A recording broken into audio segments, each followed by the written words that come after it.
Pag walang ulan, syempre. Good luck. Sana matupad. Balik yung aso. Kargahin mo. Taxi ko hanggang Himpatson. Tapos bitbitin mo. Oh, galing ng ibon. Binababa mo na. Ay, sinong mga Ibon. Dati naman din niya di ba? Ginawa niya lang. Pero may karamihang nagganon, may aso, binababa mo na nila pag nag-off sila. Karamihan nga. Hindi makaintindi. Generals. Kasi dun sa mid-level, walang magbababa ng asong katulong paglinggo. Si Cynthia binababa, si Raquel binababa niya, Ako lang. binababa. Pero pag hindi nila day, Kasi nga, ihi, ikaw din maglilinis. Oo, kasi sila rin. pag hindi ko binaba, tatai yun doon sa cage. Siyempre, pag tatai siya, kung nakalabas na ako. Kasi daw yung aso, kung ano yung schedule nila, yun talaga hindi sila nag-a-adjust. Yung tao Tatai sila doon mag-adjust. sa loob ng cage. Ay, mga tulog pa yung mga bata, tulog pa si ma'am. So, yung amoy niya, is naiipon sa loob ng bahay, di ba? Oh. Isang two-seater plane ang bumagsak sa Lingayen, Pangasinan ng umaga ayon sa information. Ayun nga, meron nga yan. Yung Ito, piloto at estudyante, pilot. Ano yan para mga private yan? Yung mga nagpa-practice.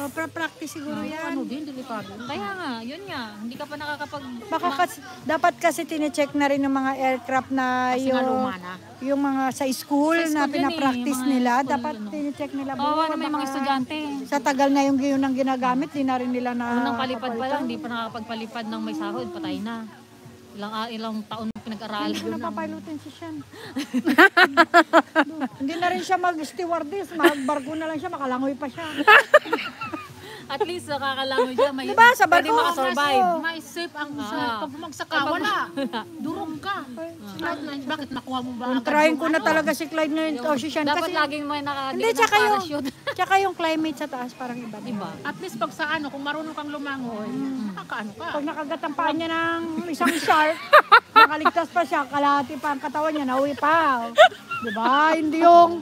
Ano pag nasa taas ka, durog ka na. Walay-walay pa. Wala pa, di ba?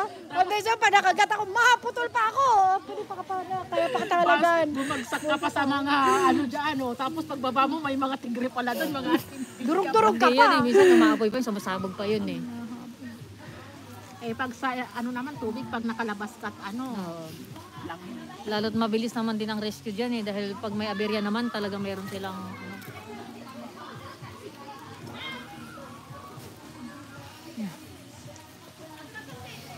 Ano yan?